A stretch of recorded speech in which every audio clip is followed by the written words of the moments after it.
Assalamualaikum warahmatullahi wabarakatuh. Perkenalkan, saya Yusliana STMN, salah satu dosen Prodi Perencanaan Wilayah dan Kota Institut Teknologi Nasional Yogyakarta. Kali ini saya akan mendeskripsikan mata kuliah Perencanaan Ekonomi Wilayah dan Kota. Nah, mata kuliah ini adalah salah satu mata kuliah yang harus didahului oleh mata kuliah prasyarat, yaitu mata kuliah pengantar ekonomi.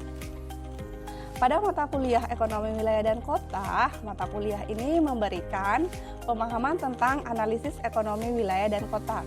Dalam mata kuliah ini, materi yang diajarkan adalah mengolah data-data ekonomi seperti pertumbuhan ekonomi, ketimpangan wilayah, menghitung sektor basis, menentukan daya saing wilayah, dan juga mengetahui prinsip dan dinamika ekonomi perkotaan, serta menyusun strategi pembangunan ekonomi dan kabupaten maupun kota.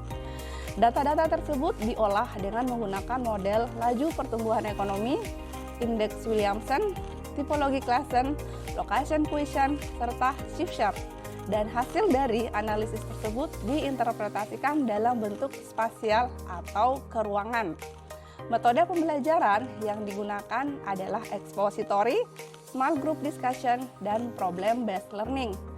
Pada mata kuliah ini, sistem penilaian dilakukan dengan membuat paper, presentasi, dan juga mahasiswa membentuk kelompok untuk menyelesaikan tugas-tugas yang diberikan, serta dilakukan tes tertulis pada saat UTS maupun UAS.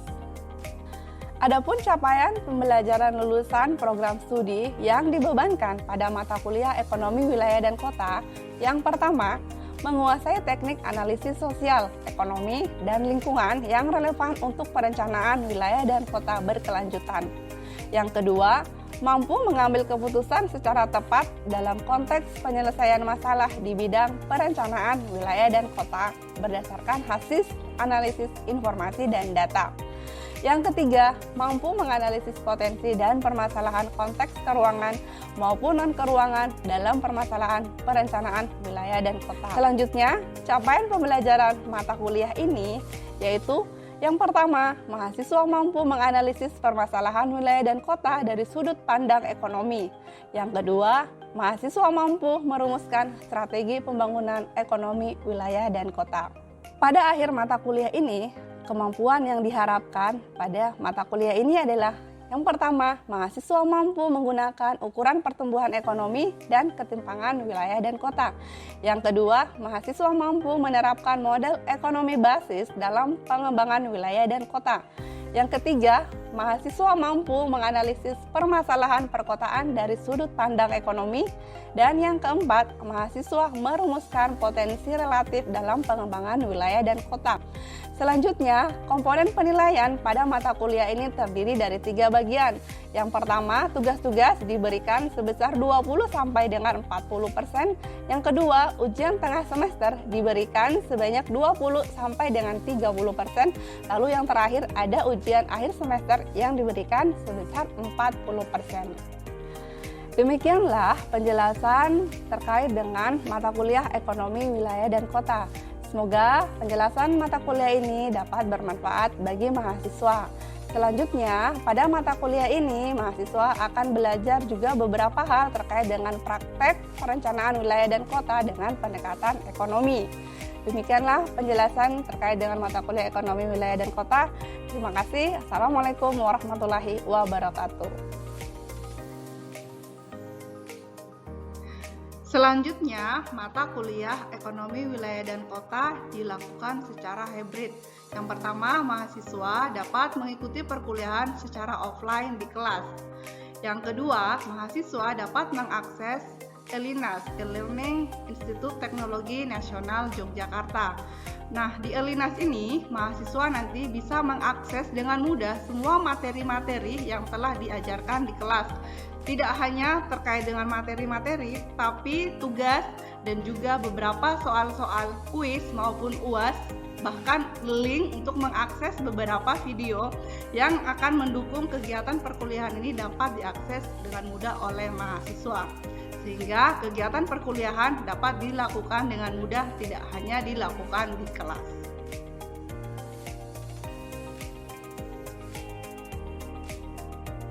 Assalamualaikum warahmatullahi wabarakatuh.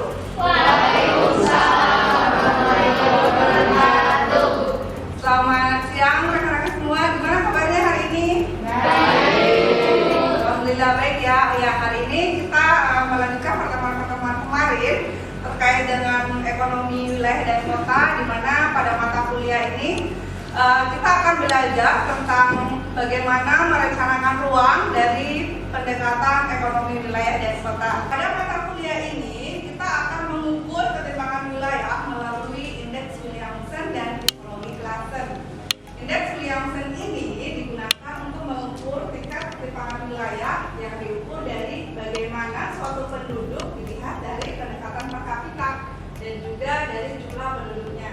Nah, dari situ nanti kita bisa melihat apakah wilayah itu sebenarnya dia tertinggal atau dia berkembang atau justru dia mengalami tingkat ketimpangan yang sangat tinggi atau rendah dibanding dengan wilayah sekitarnya. Nah, salah satu untuk mengetahui bahwa wilayah itu apakah dia memiliki tingkat ketimpangan yang sangat tinggi atau rendah, nah kita harus tahu dulu nih kenapa ada ketimpangan wilayah. Sebenarnya ada dua faktor yang menyebabkan kenapa wilayah itu bisa terlihat timpang antara satu dengan yang lainnya. Yang pertama itu ada sumber daya alam, yang kedua ada kondisi demografi. Nah, sumber daya alam ini sebenarnya berbeda dari setiap wilayah. Ada wilayah yang memiliki sumber daya alamnya baik, ada juga wilayah yang tidak.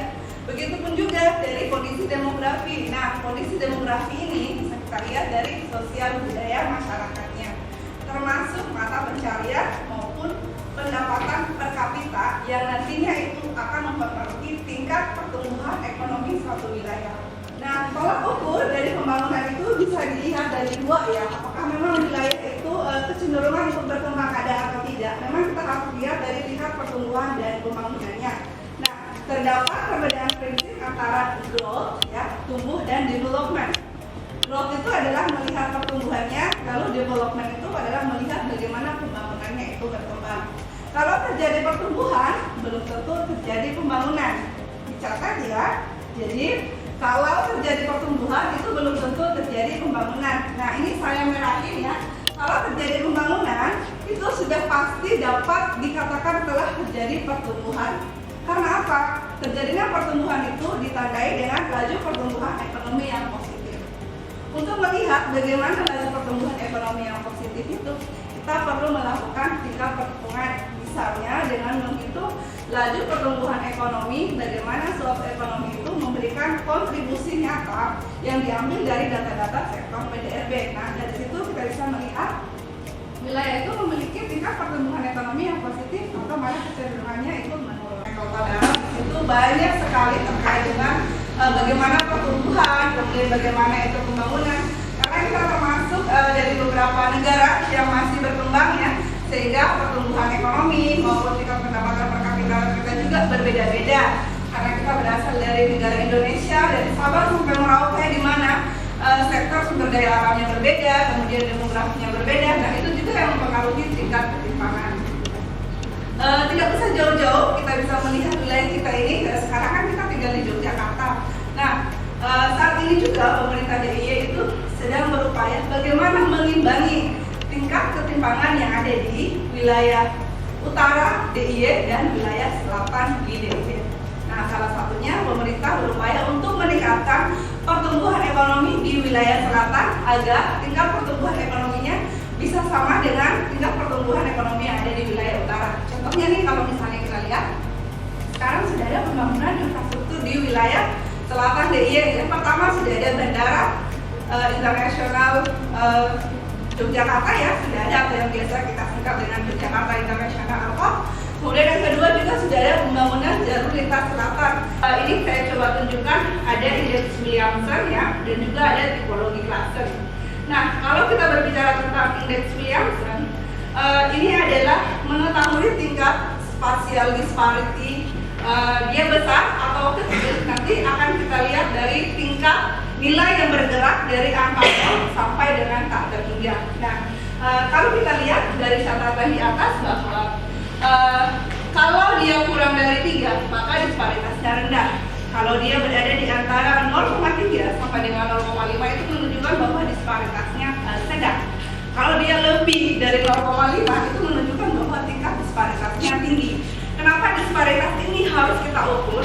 Agar tidak terjadi kesalahan di dalam merencanakan pembangunan. Nah, kalau di indeks Williamson ini, nanti kita bisa melihat bahwa ada data-data yang dibutuhkan terkait dengan indeks Williamson ini adalah jumlah penduduknya, kemudian bagaimana PDRB-nya, dan juga bagaimana pendapatan per kapita. Kalau dari PDRB ini, kita bisa melihat dari 17 sektor basis PDRB yang biasa teman-teman lihat ya ketika menyusun studio, bahwa data PDRB ini sangat-sangat dimanfaatkan untuk menghitung tingkat pertumbuhan ekonomi maupun pendapatan per kapita. Kuadran 2, kuadran ketiga, atau nanti dia berada di kuadran 4 yang lebih luas di atasnya. Seperti kalau kita berbicara tentang ini adalah kecamatan, maka R-nya adalah kabupaten. Kalau Y-nya adalah logi klaster, menunjukkan bahwa wilayah-wilayah yang berada pada kuadran 1, 2, 3, 4 dapat ditunjukkan pada peta ini. Misalnya, yang berwarna kuning ini adalah wilayah yang berkembang, kemudian yang merah ini adalah wilayah dia sebagai wilayah scarcity, kemudian ini wilayah yang warna orange, ini adalah wilayah yang sebenarnya dia maju tapi tertekan. Nah, ada wilayah yang terbelakang, ini adalah wilayah yang warna hijau. Data ekonomi, lalu kita analisis dengan pendekatan atau formula ekonomi, bisa kita gunakan untuk menentukan sejauh mana pembangunan dalam suatu wilayah itu dapat dikembangkan. Ini adalah kuadran 4. Nah, dari masing-masing ini bisa kita tarik bahwa wilayah ini analisisnya adalah kenapa wilayah ini cenderung terbelakang dan saling berdekatan. Karena ada yang namanya tarik menarik antar dua wilayah. Jadi wilayah ini saling tarik menarik. Apakah wilayah yang berada di kuadran 4 menarik aktivitas yang ada di wilayah kuadran 3, ataukah wilayah yang di kuadran 3 menarik aktivitas di wilayah kuadran 4? Satu contoh teman-teman, ketika kita berbicara tentang kawasan perkotaan Yogyakarta, sekarang kita melihat, bisa nggak teman-teman membatasi atau melihat secara nyata bahwa wilayah Bantul dengan wilayah Jogja yang berbatasan dengan ring road. Secara aktivitas kita sudah tidak bisa membedakan mana wilayah kota dan mana wilayah kabupaten. Karena apa? Ada tarikan dua aktivitas di situ yang terjadi yang namanya ada split effect, ada peremetan aktivitas sehingga kegiatan ekonomi yang tadinya terpusat di wilayah perkotaan itu merembet ke wilayah pinggiran.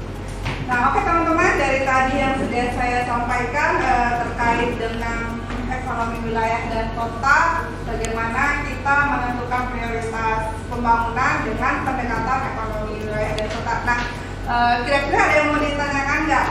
Sebenarnya pendekatan ekonomi itu seperti apa sih? Kok penting banget ya di dalam perencanaan tata ruang wilayah dan kota? Silakan teman-teman, ada yang mau ditanyakan? Perkenalkan, nama saya adalah Naka. Saya ingin bertanya, apa fungsi dari ekonomi wilayah dalam sebuah perencanaan? Terima kasih. Jadi kalau kita mau melihat terkait dengan perencanaan wilayah dan kota itu, kenapa sih ekonomi ini sangat penting ya? Yang pertama, dan saya sampaikan di awal bahwa setiap wilayah itu kan memiliki sumber daya alam yang berbeda dan kondisi demografi yang berbeda. Nah, melalui ekonomi ini kita bisa tahu masing-masing wilayah sumber daya alam apa sih yang memiliki sektor unggul atau sektor basis. Kemudian setelah kita tahu sektor unggul, sektor basis atau sektor yang prioritas, nah kita bisa menentukan nih wilayah mana yang memiliki tadi posisi wilayah yang memiliki misalnya pertumbuhan ekonomi baik serta sektor ekonominya baik, kemudian dia unggul atau berkembang, lalu kita akan menentukan nih, oh prioritas pembangunannya nih dia akan diprioritaskan di wilayah yang memiliki sektor unggulan paling baik. Akan berbeda dengan wilayah yang memiliki sektor unggulannya lebih kurang atau mungkin dia sektor unggulannya itu masuk pada kategori cukup. Jadi dia tidak akan sama, prioritas penanganan pembangunannya itu akan berbeda. Jadi kira-kira seperti itu. Bisa dipahami? Oke, terima kasih. Silakan teman-teman, ada yang mau ditanyakan?